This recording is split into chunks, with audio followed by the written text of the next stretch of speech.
Valendo! Salve, salve, salve galera, sejam todos bem-vindos a mais um vídeo de revisão e dessa vez a gente vai fazer uma revisão muito top para o vestibular da Unicamp. Prova, portanto, de primeira fase da Unicamp. Bora lá, vem comigo e vamos evoluir. Partiu?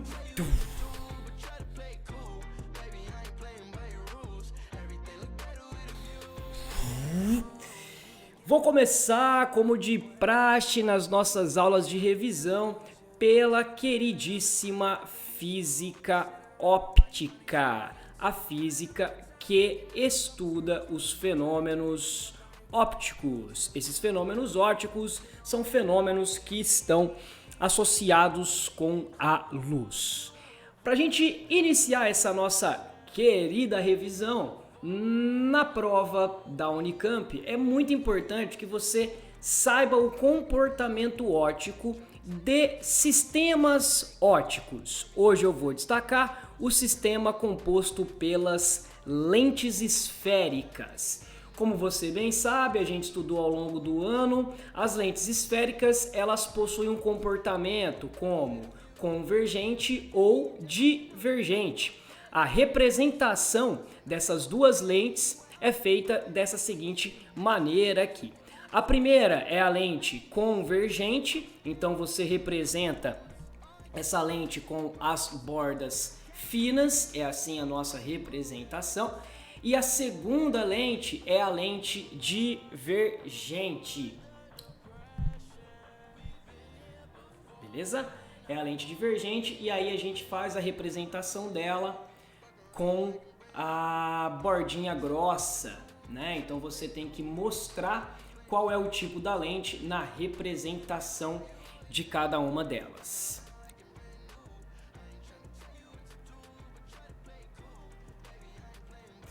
Bom, mais importante aqui, ó, vamos deixar a representação. Essa é a minha lente do tipo convergente.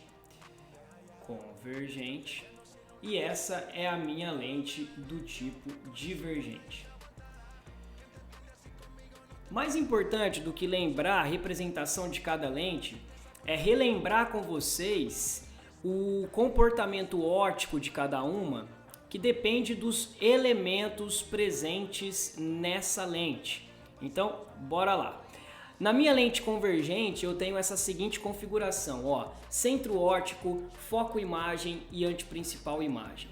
Do lado de cá eu tenho o foco objeto e o anteprincipal objeto, tá? O que acontece é que a representação, os elementos dessa lente estão invertidos quando eu comparo com a minha lente de borda grossa. Então a lente de borda grossa, o foco imagem, ele está numa posição invertida em relação à lente de borda fina, que é a minha lente convergente. E isso determina o primeiro raio notável. Raio notável, para quem não se lembra, é aquela representação que o raio de luz é aquela representação que eu faço do desvio que o raio de luz sofre ao passar por uma lente.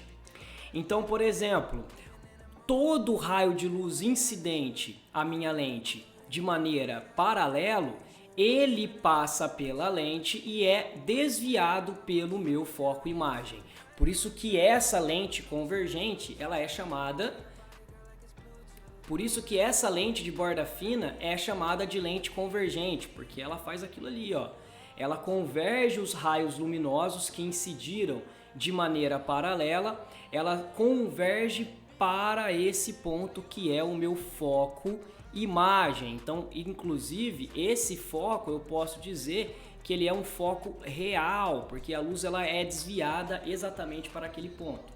Se eu fizer essa mesma representação desse mesmo raio notável chegando na minha lente, só que agora divergente, o que vai acontecer aqui é que a incidência do raio de luz, olha só, paralelo, o foco imagem, pelo fato dele estar aqui nesse lado, ele ajuda como um referencial para eu saber a direção que aquele raio luminoso vai ser desviado. Então, eu represento ele desse jeitinho aqui. certo? Faço isso aqui. Quer dizer, se eu fizer outro aqui embaixo, vai ficar mais claro ainda. Olha só, para que serve esse foco imagem? No caso da minha lente divergente, serve simplesmente para referência, serve para uma referência. Então, olha só, a luz não chega a atingir aquele foco. Então, esse é um foco que eu não considero real, é um foco que eu considero virtual. Por isso que a minha lente convergente ela é chamada de lente que refrata convergindo para um ponto. Por isso que a minha lente de borda fina é convergente e por isso que a minha lente de borda grossa ela é divergente, porque elas divergem os raios luminosos que chegam paralelos. Isso daí é um comportamento óptico de cada uma dessas lentes. Beleza?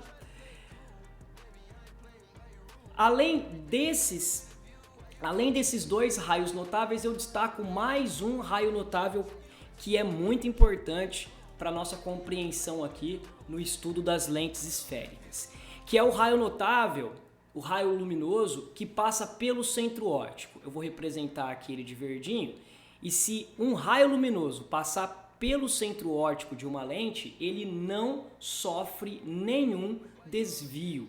Então ele chega no centro óptico, segue reto, sem sofrer nenhum desvio. Com esses dois raios notáveis é que a gente consegue construir as imagens que são formadas diante dessas lentes. Vamos dar uma olhadinha aqui rapidinho em uma formação de imagem para cada uma dessas lentes. Vamos lá. Bom, galera, quando eu analiso as imagens formadas pelos objetos diante das lentes, eu preciso saber construir essas imagens usando os raios notáveis. Então vamos começar pela lente de borda fina. Já posicionei o objeto e agora eu vou usar dois raios notáveis desse jeito aqui. Um que sai do objeto paralelo, melhor eu fazer retinho, né? Bem melhor eu fazer ele retinho. Então, um que sai do objeto paralelo, incide na lente e desvia passando pelo foco imagem. E agora eu vou fazer a mesma coisa para esse objeto na frente da lente divergente. Paralelo, só que agora como o foco imagem está ali atrás, ele serve como uma referência. Então eu uso o foco imagem apenas para saber a direção desse desvio de luz. Já fiz o primeiro raio notável para as duas construções. Agora eu vou fazer o segundo raio notável. O feixe luminoso passa pelo centro óptico sem sofrer desvio. Então acontece isso daqui, perfeito? Vou fazer novamente agora para a lente divergente. Raio de luz passa pelo centro óptico sem sofrer desvio. Quando os raios luminosos se encontram, como foi esse caso aqui, você tem a projeção de uma imagem. Essa imagem é uma imagem real e ela é real porque você pode notar a projeção dos dois raios luminosos. Já nesse caso aqui, a imagem vai formar nesse ponto, ela não será real. E por que ela não será real? Porque ela é formada com um raio luminoso e uma projeção do raio luminoso. Então eu chamo ela de imagem do tipo virtual. Agora é só você terminar a representação. Então aqui a vela vai ser projetada, uma vela real, ampliada, bem grandona assim. Essa vai ser a minha vela. E aqui eu vou ter a formação de uma vela pequenininha, né? Uma imagem pequenininha, olha só, e virtual. Tudo bem? Então essa é a diferença, a principal diferença entre as duas lentes. Esse exemplo, galera, esse exemplo onde eu consigo projetar uma imagem ampliada, no primeiro caso, é o próprio exemplo quando você vai assistir a um filme no cinema, onde lá dentro daquela cabine fica um profissional responsável por fazer a projeção da imagem do filme que você está assistindo. Então seria o mesmo exemplo. Já esse caso aqui, essa segunda lente, a nossa lente divergente, seria o exemplo principal, a pessoa que tem miopia. Então, para corrigir o problema de miopia, você utiliza uma lente do tipo divergente. Vamos dar uma olhada nesses problemas de visões junto comigo. Bora! Óptica da visão. Que vai ser um estudo que a gente vai fazer para relembrar toda a física óptica do nosso sistema ocular. Então vamos lá, vou fazer o desenho aqui grosseiro, né, dos nossos olhos e vou representar as partes aqui que mais são importantes para nós. Então vamos lá. Primeira partezinha aqui.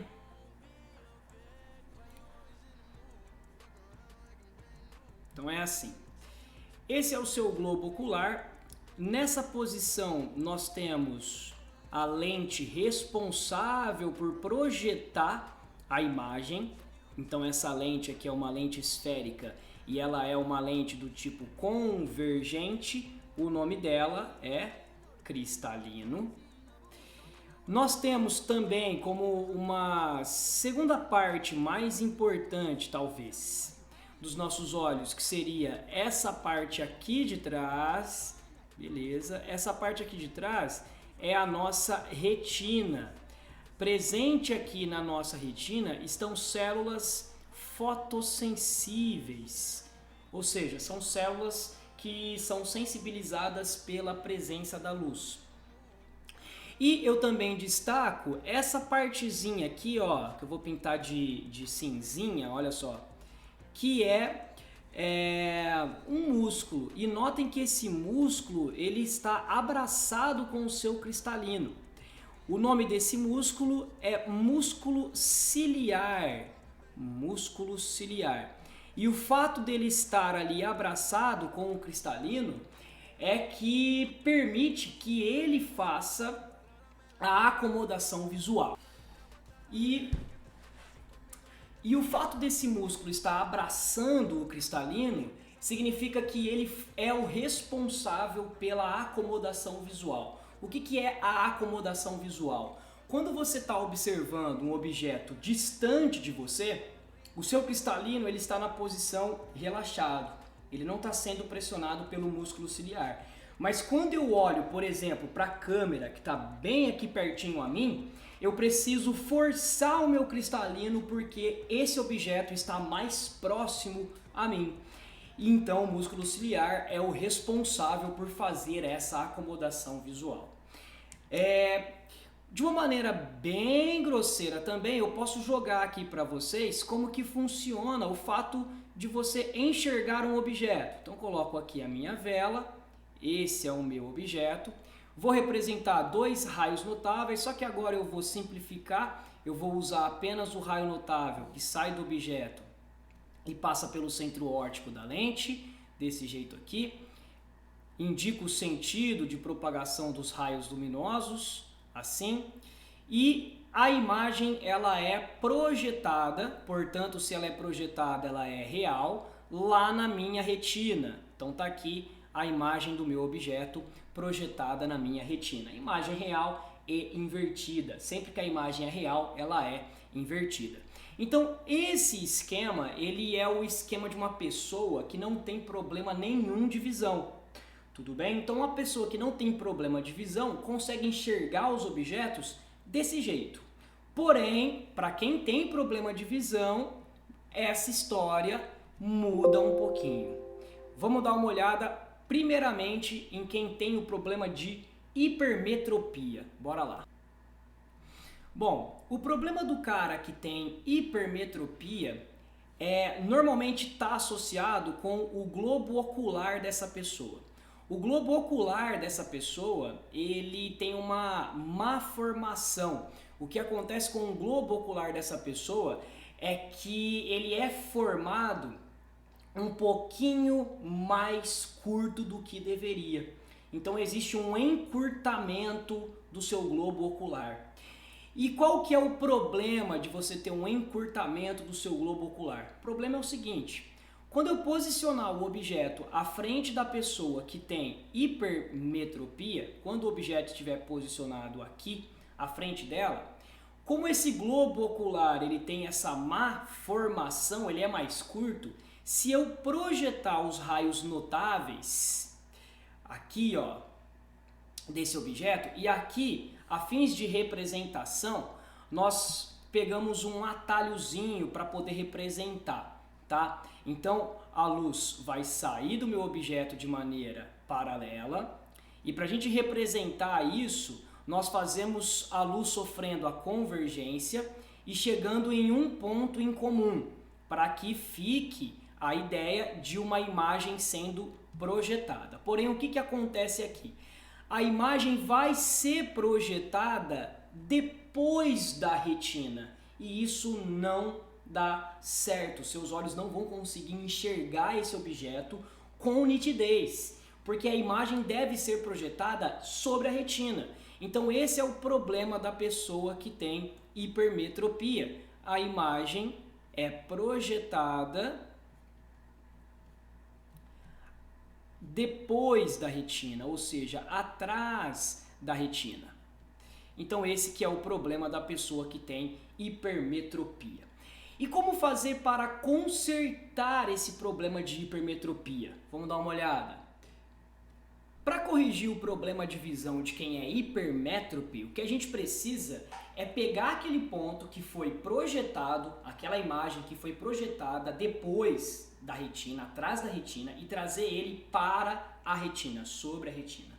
E para isso, o que eu preciso fazer? Eu preciso convergir esse raio de luz um pouco. Se eu conseguir convergir ele um pouco, eu consigo colocar ele em cima da minha retina. Ou seja, a correção para o problema de quem tem hipermetropia é uma lente do tipo convergente, desse jeito aqui, colocado então à frente ali, ou no óculos da pessoa, ou até mesmo sendo uma lente de contato. Então aquele raio luminoso que chega paralelo, antes mesmo dele atingir os seus olhos, ele sofre um pequeno desvio. Então ele já vai sofrer um pequeno desvio que vai começar a corrigir esse problema. E depois dele sofrer esse pequeno desvio, é que de fato ele vai sofrer o segundo desvio, que será pelo seu cristalino. E aí eu consigo trazer essa imagem para a minha retina. Então a correção para o problema de quem tem hipermetropia é uma lente do tipo convergente.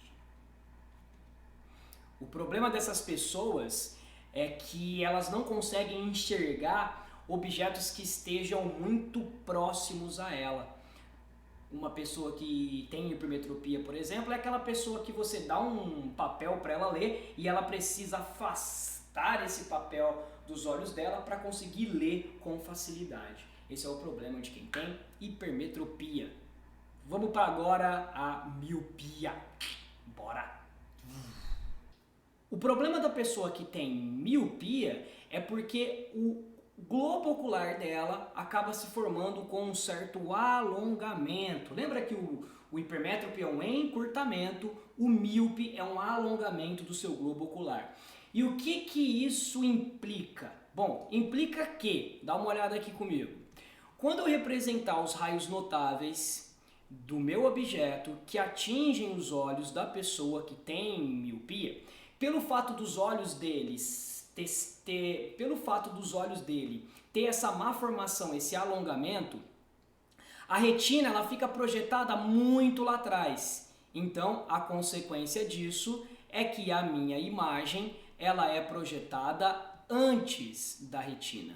Esse que é o principal problema da pessoa que tem miopia. Então, vou colocar aqui, ó, a imagem está antes da retina. Então, como é que eu vou corrigir esse problema? Eu preciso de uma lente que jogue essa imagem sobre a retina. Então, jogue essa imagem mais para frente possível. Essa vai ser a lente do tipo divergente. Vamos mostrar como é que fica essa representação.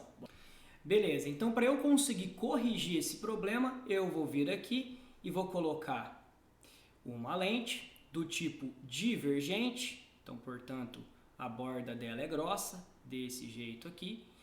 E então aqueles raios luminosos, antes de chegarem até meus olhos, serão corrigidos. Então eles terão um desvio divergente até chegar aos meus olhos. E isso vai corrigir esse problema, porque aí então eu vou conseguir projetar essa imagem sobre a minha retina.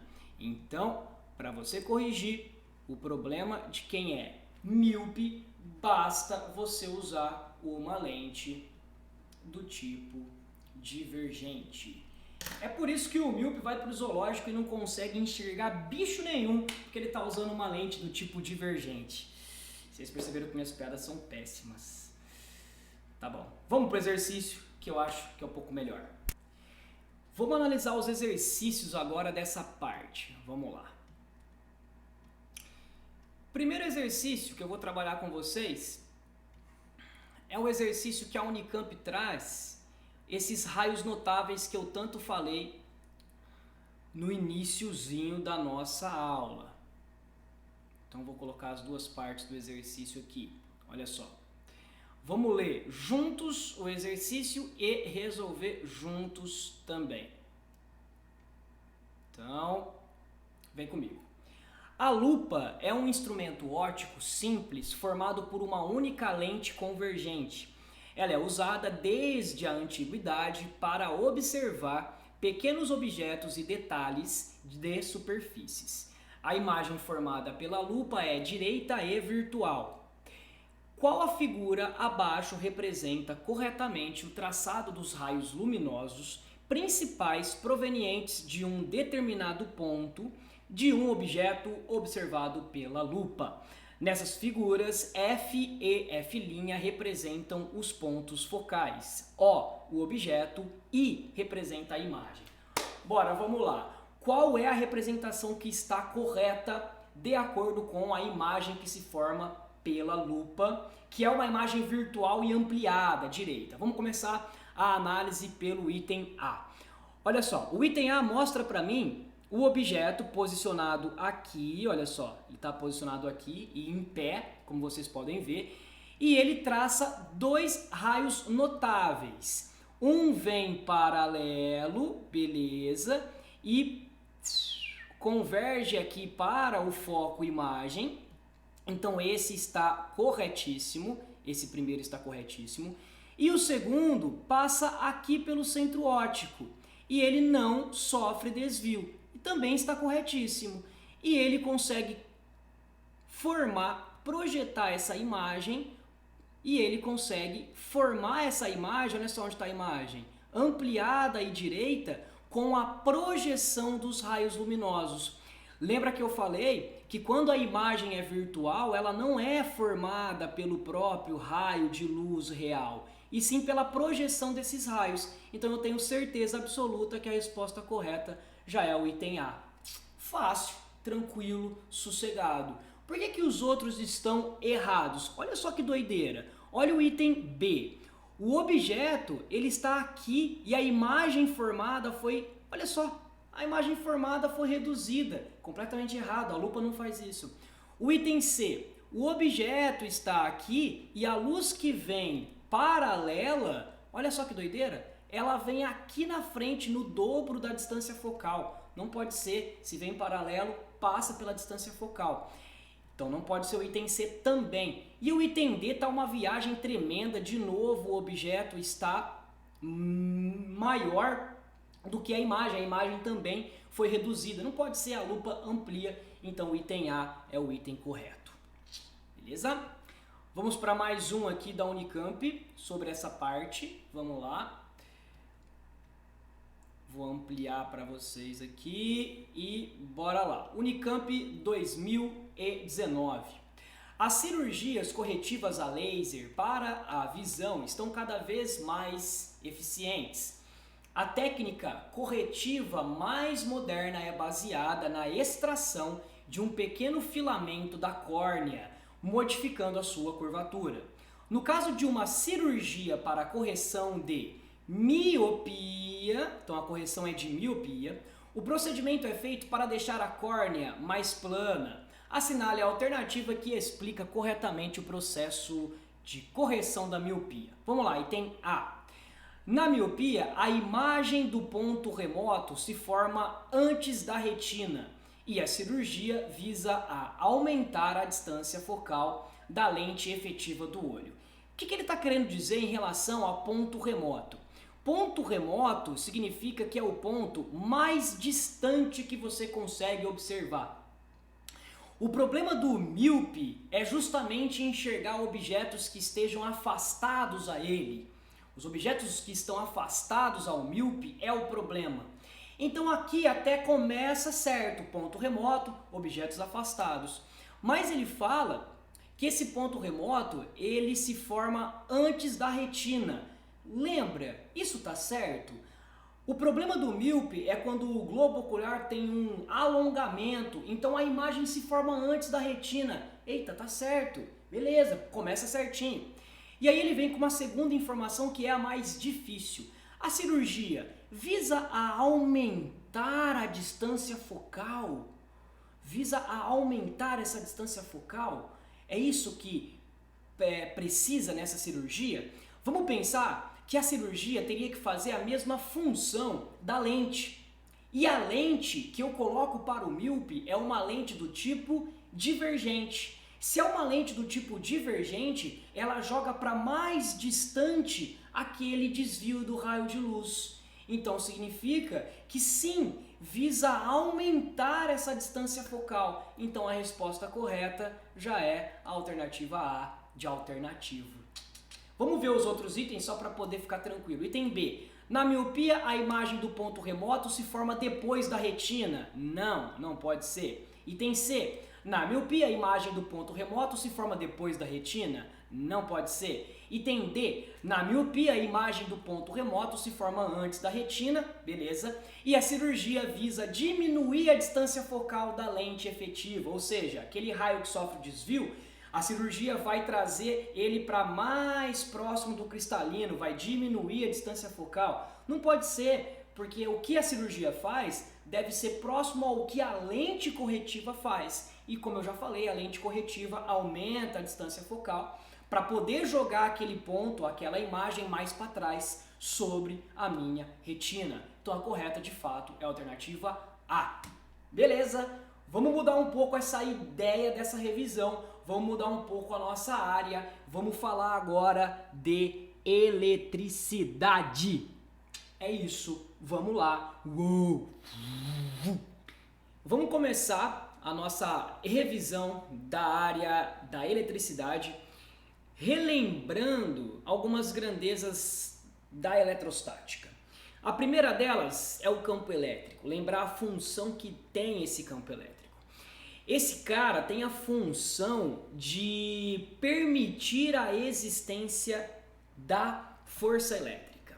Então vamos imaginar uma região onde já existe um campo elétrico e como esse campo elétrico é uma grandeza vetorial, eu vou indicar aqui para todo mundo a direção e o sentido desse campo elétrico. Então ele é um campo que está na vertical e sentido para baixo. Sendo assim, eu posso desenhar aqui várias linhas, onde essas várias linhas representam a direção e o sentido do meu campo elétrico. Então aqui está a representação do meu campo elétrico por essas linhas de campo elétrico.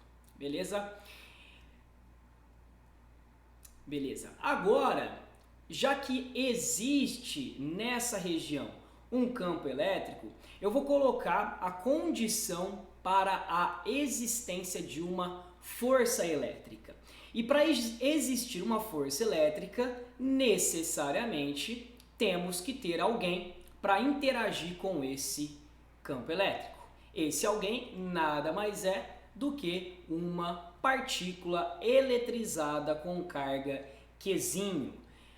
Sendo assim, quando você tem um corpo eletrizado com uma carga e ele está na presença de um campo elétrico, surge sobre esse corpo uma força elétrica. Então eu costumo sempre comparar a força elétrica com a força peso. Por que que eu gosto de fazer essa comparação? Olha só, essa vai ser a minha força elétrica. Por que que eu gosto de fazer essa comparação? Porque a força peso é uma força que também é de campo e é mais fácil da gente enxergá-la, né? É mais fácil da gente compreender a força peso. A força elétrica segue quase que a mesma linha de raciocínio. Para existir força elétrica, deve-se existir campo elétrico. Nesse caso, nós temos uma partícula Qzinho que ela é maior que zero. Então eu estou dizendo que ela é uma partícula positiva. A regra aqui vai ser a seguinte: se você tiver uma partícula positiva, um corpo carregado positivamente, e ele ficar sujeito a uma região onde tenha campo elétrico, surge a força elétrica sobre esse corpo na mesma direção e sentido que o campo. Então, olha só, se ele é maior que zero, teremos campo elétrico e força elétrica com a mesma direção e sentido. Mesma direção e sentido. Mas, se você pegar uma partícula, uma carga de prova, que não seja positiva, ou seja, uma partícula negativa, então vou colocar uma aqui. Agora não vai ser mais Qzinho positivo, vai ser Qzinho negativo, então vai ser menos Qzinho. A regra vai ser a seguinte: se você tiver uma carga de prova em uma região que tenha campo elétrico, surge nela uma força elétrica, porém essa força elétrica vai ter mesma direção e sentido contrário ao campo, caso essa carga de prova, Qzinho, seja negativo. Então olha aqui, a minha força elétrica, sentido contrário ao campo elétrico, que está na direção vertical e sentido para baixo. A força elétrica vai estar para cima. Quer dizer que a carga negativa iria subir e a carga positiva iria começar a descer. Então vamos deixar isso aqui anotado, que também é muito importante. Se o Qzinho for menor do que zero, o campo elétrico e a força elétrica, mesma direção, porém sentidos contrários. Mesma direção e sentido oposto. Beleza? E qual é a fórmula? Qual é a relação? A fórmula que relaciona a força elétrica e campo elétrico para esse nosso caso. A formulinha é essa daqui, ó. FEC, força elétrica, é igual ao campo elétrico vezes a minha carga de prova. Só lembrando que aqui você vai usar essa carga de prova em módulo, firmeza? Então não vai interessar o sinal dela, nós vamos usar em módulo. Vamos fazer um exercício sobre isso? Bora lá, vamos ver como é que isso aparece na Unicamp. Bora, bora! Exercício, então, da Unicamp 2020. Vamos lá resolver esse exercício. Existem na natureza forças que podemos observar em nosso cotidiano, dentre elas a força gravitacional da Terra e a força elétrica. Num experimento, solta-se uma bola com carga elétrica positiva a partir do repouso, informação importante, de uma determinada altura, numa região em que há um campo elétrico dirigido verticalmente para baixo, e mede-se a velocidade com que ela atinge o chão. O experimento é realizado primeiramente com uma bola de massa m carga Qzinho e em seguida com uma bola de massa 2m e mesma carga Qzinho. Desprezando a resistência do ar, é correto afirmar que, ao atingir o chão, item A, as duas bolas terão a mesma velocidade, item B, a velocidade de cada bola não depende do campo elétrico, item C, a velocidade da bola de massa m é maior, ou item D, a velocidade da bola de massa m é menor. Gente, o que eu preciso formular para essa questão, para eu conseguir resolver essa questão? Eu preciso encontrar, eu preciso enxergar qual é a relação entre massa, carga elétrica e velocidade. Como é que eu vou fazer isso? Bom, vamos lá. Primeiro de tudo, eu tenho campo gravitacional, então significa que eu tenho uma força peso para baixo, Ok? Sempre a força-peso é para baixo e a fórmula dela, massa vezes gravidade. Segundo lugar, eu tenho um campo elétrico verticalmente para baixo e a minha carga é positiva. Isso significa que a minha força elétrica também é para baixo, seguindo a regra do campo elétrico. Então, a fórmula de força elétrica é campo vezes carga, FEC. Agora, o que eu vou fazer? Você já está acostumado a fazer isso em mecânica. Quando você tem duas forças que puxam na mesma direção e no mesmo sentido, você pode calcular a força resultante entre elas, que é a somatória dessas duas forças. Então, a força resultante vai ser a força-peso mais a força elétrica. E a força resultante, segundo a lei de Newton, é massa vezes a aceleração. Isso vai ser igual à minha força-peso, que eu sei que é m vezes g, mais a minha força elétrica, que eu sei que é campo vezes Q. Beleza? Vamos continuar. Lembra que eu estou tentando descobrir uma relação entre massa, velocidade e carga elétrica? Já consegui. Por que eu consegui? Porque de todas essas grandezas, a aceleração é quem faz a referência, é quem trabalha com velocidade, a aceleração. Na mecânica, vocês dizem que a aceleração é ΔV por ΔT. Aqui, o ΔV é a variação de velocidade. Velocidade final menos velocidade inicial. O exercício disse que a velocidade inicial é zero, então eu posso usar e dizer que a aceleração é a velocidade final dividido pelo tempo. Bora lá, vamos substituir isso então. Vai ficar assim: m vezes v por t, que é a minha aceleração, é igual a m vezes g mais e vezes q. Tá? Vou isolar a minha velocidade. Então vamos lá, vai ficar assim. O tempo que ele está ali dividindo vai passar multiplicando todo mundo. Então vai ficar velocidade igual a m vezes g vezes t mais e vezes q vezes t. O t passou multiplicando todo mundo. Aqui a massa ela está multiplicando aquele termo, então ela vai passar dividindo todo mundo. Então aqui dividido por m e aqui dividido por m. Nesse primeiro termo eu vou simplificar massa com massa. E olha no que eu vou conseguir chegar, galera. Vou chegar que a velocidade final ela é uma equação g vezes t mais e vezes q vezes ΔT dividido por m. Quer dizer que essa massa ela está ali no denominador. Significa que a relação entre massa e velocidade, quando você tem o campo elétrico, é uma relação inversamente proporcional. Quanto maior for a massa, menor será a velocidade. Olha que exercício safado. Sendo assim, a resposta correta é a C de cebola. A velocidade da bola de massa m é maior do que a velocidade da bola de massa 2m. Fera, hein? Vamos agora para os circuitos elétricos. Vamos ver como que a Unicamp costuma cobrar algumas questões de circuitos elétricos. Bora! Bom, circuitos elétricos. A Unicamp, na primeira fase, ela não costuma complicar nessa parte de circuitos elétricos, não.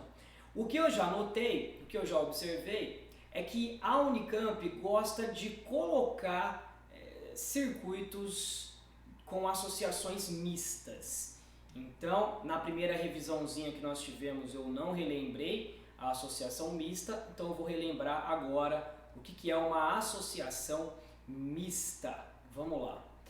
Coloquei aqui um circuito elétrico onde, observem que aqui embaixo está a minha bateria, aqui eu vou colocar um resistor, um primeiro resistor R1, aqui eu irei colocar um terceiro resistor, aliás, um segundo resistor, e aqui um terceiro resistor.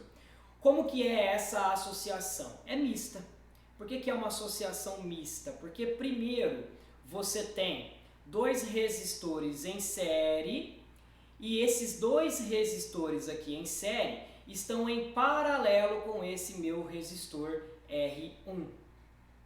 Então, galera, a minha dica é a seguinte: quando tiver uma associação com resistores ali associados, né, tanto em paralelo quanto em série, a minha dica é: resolva primeiro a associação que está mais fácil.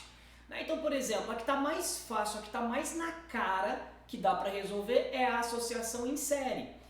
Quando você tem uma associação em série, você precisa calcular o resistor equivalente, que nesse caso nada mais é do que o R2 mais o R3. Quando você faz essa associação em série, quando você faz esse resistor equivalente em série, é como se você tivesse um resistor a menos. Por quê? Porque você vai substituir aqueles dois resistores pelo resistor que você calculou, que é o equivalente. Entenderam essa ideia? Então você substitui aqueles dois resistores por apenas um, que é o próprio resistor equivalente. Então olha como é que fica isso aqui. Ali em cima eu tenho o resistor equivalente, né, que a gente acabou de determinar, vamos dizer que ele é o resistor equivalente 1, e agora ele está em paralelo com esse resistor aqui de baixo, R1.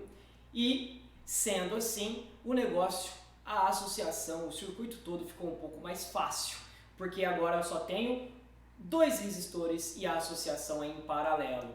E aí então, pelo fato de ter sobrado uma associação em paralelo, isso significa que eu posso terminar a minha resistência equivalente do circuito todo fazendo o produto pela soma. Lembra do produto pela soma?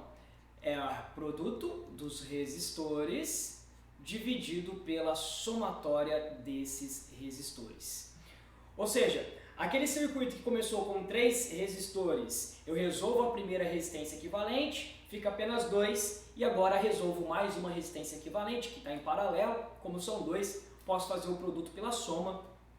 E aí no final de tudo, é como se nós tivéssemos apenas um circuito onde, ó que legal que fica, existe apenas um resistor.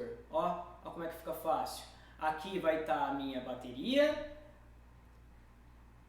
ali embaixo, e aqui vai estar o meu resistor equivalente final. Aí então fica fácil, porque você tem a sua DDP total, você sabe que a corrente elétrica vai ser a corrente elétrica total, que vai estar saindo por ali, então você pode agora usar o RI, só que esse RI você pode colocar o resistor equivalente do circuito todo. Boa, né? Vamos então para um exercício de associação de resistores da Unicamp. Bora então resolver este exercise da Unicamp. Vamos lá. Olha só, a Unicamp coloca aqui pra gente 2 resistores. De cara dá para perceber que esses resistores eles estão em paralelo, né? A maneira que ele mostra pra gente dá para perceber que eles estão em paralelo. Bom, vamos lá. Nos últimos anos, materiais exóticos conhecidos como isolantes topológicos se tornaram objeto de intensa investigação científica em todo o mundo. De forma simplificada, esses materiais se caracterizam por serem isolantes elétricos no seu interior, mas condutores na sua superfície. Desta forma, um isolante topológico, se um isolante topológico for submetido a uma diferença de potencial U, teremos uma resistência efetiva na superfície diferente da resistência do seu volume, como mostra o circuito equivalente. Então quer dizer, na superfície vai ter uma resistência que é diferente da parte interior, da parte do seu volume.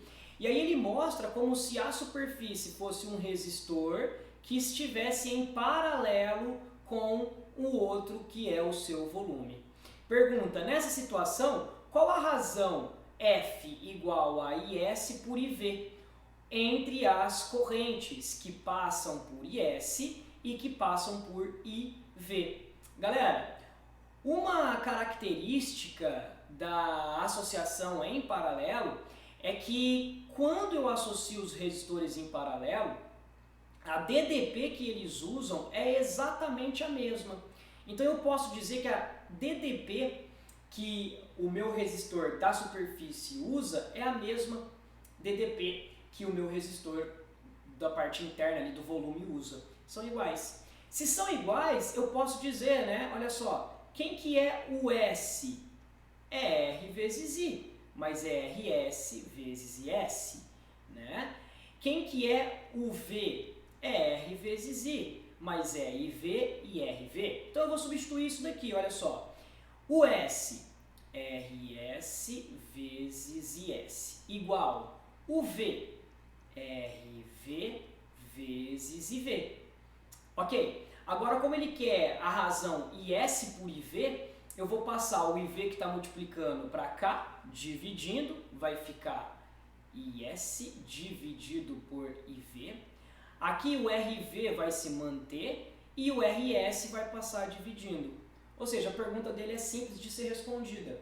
IS por IV é a razão RV por RS. Bora fazer isso aqui. RV, a resistência do volume ali da parte interna, 100, dividido por RS, resistência da superfície, 0,2. Boa! Sendo assim, essa razão vai ser igual a 500 ohms. Alternativa correta, D de dado. Da hora demais. Bom, agora vamos encerrar a nossa revisão falando sobre um outro aspecto, um outro tópico da eletricidade que a Unicamp adora, é um dos vestibulares que mais cobram esse tópico. Sério, todo ano aparece. Dentre FUVEST e VUNESP é um que mais cobra esse tópico que eu vou passar agora. E você só vai ficar sabendo se você continuar assistindo esse vídeo. Então, bora ver que tópico é esse. Uou! Bora lá! Galera, esse tópico que eu fiz até um mistério aí, que é para você não ir embora, né? É a relação que existe entre carga elétrica e corrente elétrica. A Unicamp é o vestibular que mais cobra essa relação, carga elétrica e corrente elétrica. Porque como vocês bem sabem, essas duas grandezas aqui estão intimamente relacionadas. Por que elas estão intimamente relacionadas? Vamos lá. Quando você tem uma definição de corrente elétrica, na realidade você está trabalhando com carga elétrica. A definição de corrente elétrica trabalha com carga elétrica. Por quê? O que é uma corrente elétrica? Vamos lá. Imagine que isso seja um fio, onde eu tenho, um fio condutor, milhares de elétrons livres, onde eles podem simplesmente se deslocar, mas eles só vão deslocar, só vão ter um movimento ordenado se eu aplicar um estímulo para esses caras. E eu vou aplicar um estímulo. Qual que é o estímulo que eu vou aplicar para esses caras? Eu vou aplicar uma diferença de potencial. Então, desse lado de cá, eu aplico um potencial positivo, desse lado de cá, eu aplico um potencial negativo. E aí a gente já sabe, você já sabe, que esses elétrons vão sentir uma atração pelo lado que é positivo e vão sentir uma repulsão pelo lado que é negativo. Olha só, todos esses elétrons que antes tinham um movimento completamente desordenado, caótico, cada um com um movimento próprio, agora não. Agora eles possuem um movimento ordenado. Tá todo mundo se deslocando para um único sentido. Quando eles começam a se deslocar para um único sentido, é que você tem a tal da corrente elétrica. Então, corrente elétrica e carga elétrica estão intimamente relacionados. A corrente elétrica nada mais é do que uma quantidade de carga elétrica que flui no fio por intervalo de tempo. A unidade de carga elétrica, galera, coulombs. A unidade do tempo, segundos. Então a unidade de corrente elétrica é coulomb por segundo, que nós chamamos de ampere. A gente costuma trabalhar com essa equação, não escrita dessa maneira, mas escrita assim, ó. carga é corrente vezes tempo, famoso kit, beleza? E outra coisa importante aqui também, notem vocês que eu conseguiria calcular essa quantidade de carga que está se deslocando de um lado para o outro. Por quê? Porque o elétron tem uma carga elétrica. Qual que é a carga elétrica do elétron? É a carga elementar 1,6 vezes 10 a menos 19 coulombs. Se aqui eu tiver 10 elétrons, a quantidade de carga elétrica vai ser 10 vezes o valor da carga elétrica de um elétron. Faz sentido. Se aqui eu tiver 1000 elétrons, a carga elétrica que passa por esse fio é 1000 vezes a carga elétrica de um elétron. Sendo assim, nós temos também essa equação de que a carga elétrica é N vezes E. O N vai ser exatamente esse número de elétrons que estão indo de um lado para o outro vezes E, que é a minha carga elementar, o valor da carga de um elétron, que é o mesmo que a carga do próton. Aqui nós consideramos essas equações em módulo, tudo bem? A gente não vai considerar o sinal do elétron, que a gente sabe que é negativo. Não se esqueçam disso, vamos ver como que a Unicamp cobra isso resolvendo uma questão. Bora lá? Bora lá! Unicamp 2019, considere um drone que utiliza uma bateria com carga total. Olha só, isso aqui é a carga total da bateria. 900 mAh. Se o drone operar no intervalo de tempo igual a 90 minutos, a corrente média fornecida pela bateria nesse intervalo de tempo será igual a quanto? Qual é a corrente? Primeira observação que eu faço. Todas as respostas estão em miliampere, então eu não vou transformar essa carga elétrica para ampere, não, eu vou deixar para ampere hora, não, eu vou deixar em miliampere hora, olha só, eu vou manter isso, 900 miliampere hora, tá? Aqui não está em coulomb a minha carga elétrica, por quê? Porque o tempo está em horas, né? Então o tempo tem que estar em segundos, aí a carga é coulomb. E segundo ele, o tempo foi de 90 minutos. Gente, ele quer o valor da corrente. Ele passou carga e passou tempo. Vai ter que usar a equaçãozinha.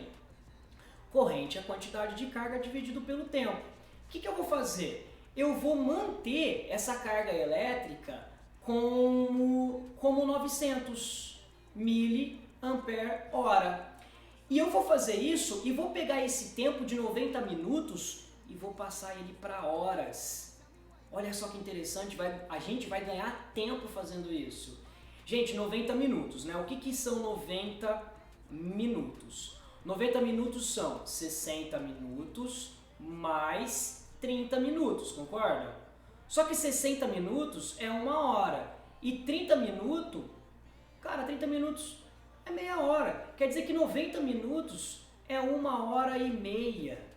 Ah, então eu vou dividir essa minha carga, 900 mAh, pelo tempo. E esse tempo eu vou deixá-lo em hora. E em hora é 1,5 hora. Olha que interessante. Hora simplifica com a unidade hora aqui embaixo. E aí vai sobrar a unidade miliampere, que é a própria unidade das alternativas. Ó, vamos ganhar tempo na questão. Vamos ganhar bastante tempo nessa questão. Então, a minha corrente elétrica, ela será igual a 900 dividido por 1,5. Isso vai dar igual a 600 mAh. Beleza? Galera, espero que vocês tenham aproveitado essa revisão. Qualquer dúvida pode me procurar, pode falar comigo e bora passar na Unicamp para a segunda fase e logo mais tem revisão para a segunda fase. Beleza? É nóis! Valeu! Bom demais!